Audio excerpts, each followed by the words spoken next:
Sources of civil law.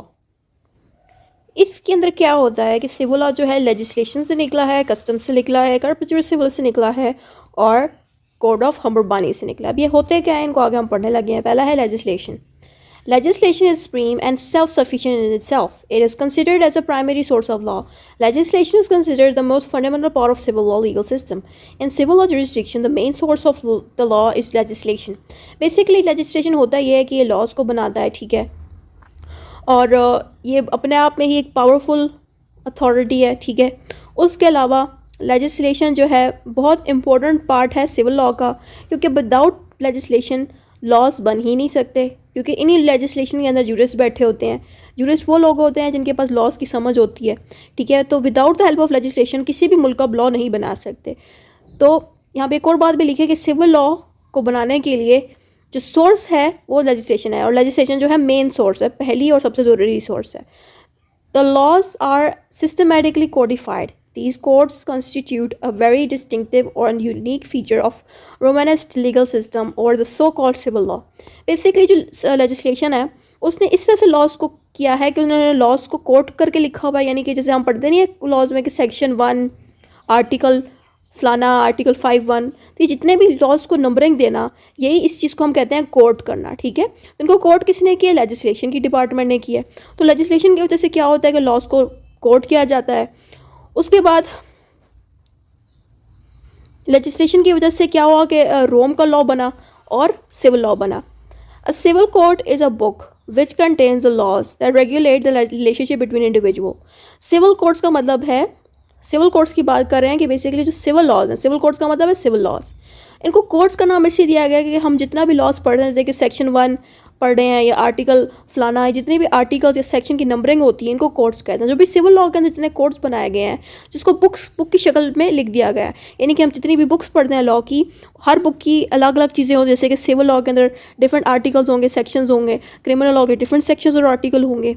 इन सब से क्या होता है कि रिलेशनशिप मेंटेन रहता है इंसानों का, यानी कि कोई इंसान किसी अगर मर्डर करता है तो उसके ऊपर क्रिमिनल लॉस के कोड्स मौजूद होंगे कि फ़लाँ कोड में, फ़लाँ कोड का मतलब है कि फ़लाँ सेक्शन में इसकी इस मर्डर की ये सज़ा लिखी गई है, ठीक हो गया। वैसे ही सिविल लॉ में भी किसी भी गलत हरकत की वजह से उनको सज़ा भी मिलेगी, ठीक हो गया। तो ये सारा कुछ जो था लेजिस्लेशन पढ़ा। अब हमने पढ़ने लगे हैं टाइप्स इसकी ये है कि इसमें एक्सट्रीम लेजिस्लेशन होती है और सबऑर्डिनेट लेजिस्लेशन होती है, डेलीगेटेड और एडमिनिस्ट्रेटिव लेजिस्लेशन होती है, ठीक है। All this perform different functions. तो जो सुप्रीम लेजिस्लेशन होती है ये ज़्यादा सुप्रीम पावर इनके पास होती है, ज़्यादा पावर्स होती हैं। सबऑर्डिनेट होती हैं जो कि इनके अंडर होती हैं, बेसिकली ये जो है इस ऊपर वाले के अंडर काम करती हैं। फिर डेलीगेटेड लेजिस्लेशन आ जाती है जिसमें जो है जितनी भी गवर्नमेंट की अथॉरिटीज़ हैं वो भी अपनी अपनी खुद की लेजिस्लेशन करती है, यानी कि जो गवर्नमेंट की ब्रांचेस जो खुद चलती हैं उनको भी खुद चलने के लिए कुछ लॉज बनाने की ज़रूरत पड़ती है कि फ़लाँ ऑफिसर ये काम करेगा, फ़लाँ ऑफिसर ये काम करेगा, तो वो उसको हम एडमिनिस्ट्रेटिव या डेलीगेटेड लेजिस्लेशन करते हैं। तो बेसिकली ये सारा जो है टाइप्स थी। अब आता है कस्टम्स क्या होते हैं? Customs are the habitual practices which are observed and highly followed by people. Basically जो पुराने वक्त का जो दौर था जब लॉज मौजूद नहीं थे, उस वक्त लोग ज़िंदगी अपनी कैसे गुजारते थे? होता यह था कि जो बहुत सारे लोग रहते थे किसी इलाके में या किसी गाँव में, ठीक है, तो उस गांव में कोई भी मसला हो जाता था तो उसको सॉल्व करने के लिए किसी बड़े आदमी के पास जाया जाता था जिसके पास ज़िंदगी का तजुर्बा होता था। तो कोई भी मसला हो जाता है तो ये बंदा उनको कोई मशवरा देता है कि अब ये काम कर दे, तो वो जो मशवरा होता है वो कस्टम्स में आ जाता है, ठीक हो गया। उसके अलावा उस एरिया में जो भी प्रैक्टिस की जाती है, प्रैक्टिस का मतलब है कि वो अपनी ज़िंदगी को किस तरह चलाते थे। जैसे कि अगर किसी बड़े को देख लिया तो वो खड़े हो जाते थे उनकी रिस्पेक्ट में, तो इस चीज़ को हम प्रैक्टिस कहते हैं, जो कि कस्टम्स में डाल दिया गया। इस कस्टम से क्या हुआ? लॉज बनाए गए, ठीक है।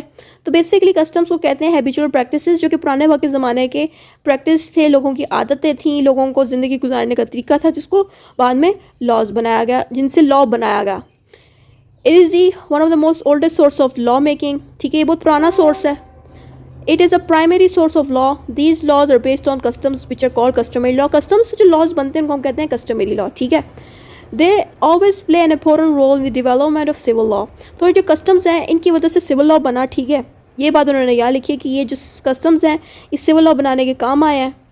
Customs are mostly not written and according to the jurist it is the oldest source of law. Basically जो कस्टम्स हैं ये रिटन फॉर्म में नहीं होते, आपको अपने किसी बड़े के साथ बैठ के बातचीत करनी पड़ती है, उनसे पूछना पड़ता है कि पुराने वक्त में किस तरह से लोग रहते थे। तो ये कस्टम्स रिटन नहीं होते, ये लोगों की पुराने ज़माने की आदतें होती हैं, इस तरह लोग ज़िंदगी गुजारते थे, तो ये रिटन फॉर्म में मौजूद नहीं होती।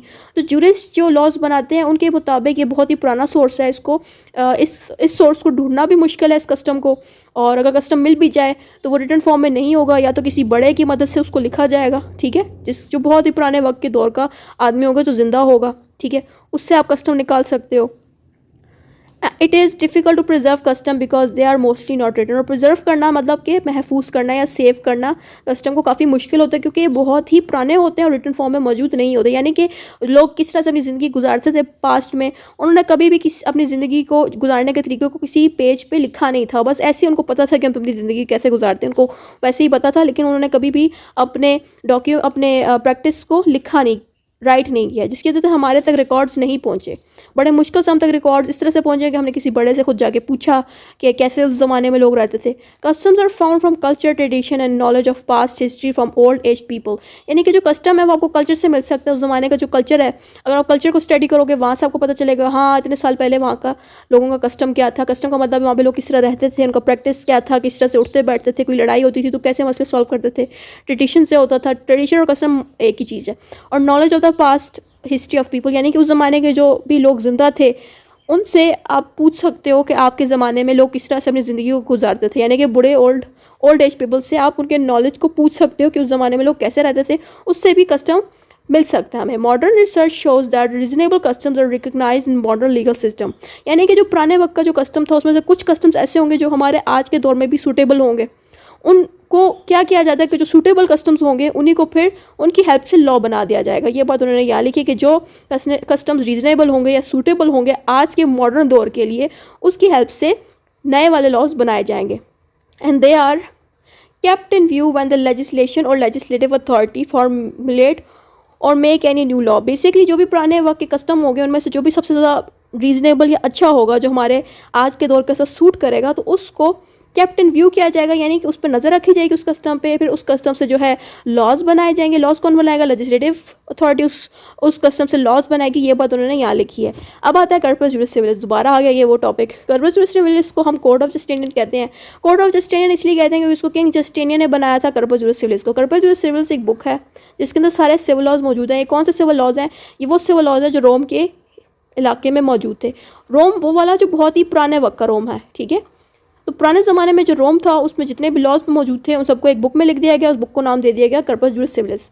दीज आर बॉडी और set of rules that are collection of laws that are developed under the Byzantine period Justinian during this year. यानी कि इस साल पहले जो किंग था उसकी मौजूदगी में ये लॉ जो है बनाया गया। ये किताब बनाई जिसमें कलेक्शंस ऑफ लॉज थे बहुत सारे। It is a source of civil law. Roman law provided the foundation of civil law. This means civil law is derived out from corpus juris civilis which was in the Roman law system. Basically Roman law system की वजह से civil law system बना, ठीक हो गया, क्योंकि Roman law ने ही corpus juris सिविलिस की किताब बनाई। कर्पस जुरिस सिविलिस के अंदर सारे सिविल लॉज मौजूद थे जो कि रोम के ज़माने में एग्जिस्ट करते थे। Codes of laws made it easier to understand law. Basically Rome ने जो कर्पस जुरिस सिविलिस बनाया उसने क्या किया, रोम ने कि जितने भी लॉज थे उनको कोड की शक्ल दे दी। यानी कि आर्टिकल और सेक्शन के नाम दे दिए कि सेक्शन 1 ये कहता है, आर्टिकल फलां ये कहता है। तो रोम ने ही कोड की शक्ल में लॉ को बना दिया, यानी कि कोड्स दे दिए आर्टिकल वाला, ठीक है। और इसी रोम की वजह से हमारे तक लॉज महफूज हो गए। जिससे क्या हो गया कि codes of law made it easier to understand law. और लॉ को समझना हमारे लिए आसान हो गया क्योंकि लॉज को कोड की शक्ल दे दी गई कि फ़लाँ सेक्शन जो है ये कहता है, फ़लाँ आर्टिकल ये कहता है, तो ये चीज़ होती है। Justinian order the completion of book that contains all Roman laws in one body and this book was known as the Corpus Juris Civilis. This book of Corpus Juris Civilis is a set of civil law collected and then gathered which have formed the basis of both Roman legal system as well as civil legal system. Basically Corpus Juris Civilis को Justinian ने लिखा और उसको book बना दी, और इस book को हम कर्पस जुरिस सिविलिस भी कहेंगे और इस बुक को हम कोड ऑफ जस्टिनियन भी कहेंगे, क्योंकि इसके अंदर रोमन लीगल सिस्टम की भी लॉज मौजूद हैं और सिविल लॉ लीगल सिस्टम की भी लॉज मौजूद हैं। बेसिकली ये दोनों लीगल सिस्टम्स को कर्पस जुरिस सिविलिस डील करता है, ठीक है। यानी कि कर्पस जुरिस सिविलिस के लॉज रोमन लीगल सिस्टम में भी मौजूद होंगे और सिविल लीगल सिस्टम में भी मौजूद होंगे। Code of Hammurabi. The Code of Hammurabani is considered an immortal figure in the history and regarded as a true legal code. Basically ये भी कोड ही है। एक बंदा था हम्बरबानी, उसने भी लॉज को कोड की शक्ल में बना दिया। It was one of the earliest and the completed written legal system. यहाँ पे क्या ये रहे हैं कि ये पहला बहुत ही पुराना अर्लीस्ट कोडेड लॉ है। बेसिकली ये पहला रिटन लॉ था। रिटन लॉ में क्या होता है कि सारे लॉज सेक्शंस और आर्टिकल की शक्ल में कोड होके लिखे जाते हैं। The Hammurabi code of law is a collection of 282 rules. इसमें 282 लॉज और रूल्स मौजूद थे, ठीक है। Establish standards for commercial interactions and set fines, different punishment to meet the requirement of justice। और इस कोड को इसलिए बनाया गया ताकि कमर्शियल इंट्रैक्शंस की जाएँ, फाइन्स जो हैं बनाए जाए लोगों के लिए, और पनिशमेंट रखी गई हैं ताकि लोगों को इंसाफ मिल सके, जस्टिस मिल सके। ये कोड ऑफ हम्बरबानी इसलिए बनाया गया। Although Hammurabi code was the first Mesopotamian law collection discovered, it was not the first written law because there were already many oldest written laws available। Basically code of Hammurabi से पहले भी बहुत सारे written या code वाले law मौजूद थे, ठीक है। तो इसलिए इसको हम पहला रिटन लॉ नहीं कह सकते। ये बात उन्होंने यहाँ लिखी है। Hammurabi code provide some of the earliest examples of doctrine of lex talionis and the law of retribution. यानी कि कुछ डॉक्ट्राइंस हैं जो कि इसी कोड ऑफ हम्बरबानी से निकला है। अगर आप ये लिखना चाहते हैं तो लिख लें, नहीं तो जितना ऊपर लिखा हुआ है कोड ऑफ हम्बरबानी का तो ये काफ़ी है। फिर आता है कंक्लूजन। कंक्लूजन में ये लिखा है, to conclude that we can say that civil law system has been spread all over the world. The European scholars has been following civil law tradition. Civil law are the written and systematic and are available in original code. The civil law system regulates the matter of contract marriage. Basically उन्होंने civil law की तारीफ लिखी कि जो civil law है वो जो है बहुत इंपॉर्टेंट लॉ है, उससे जो है सारे लॉज चलते हैं। और आप इसमें सारा कुछ जो भी ऊपर लिखा हुआ है उसको भी इसमें लिख सकते हैं कंक्लूजन में।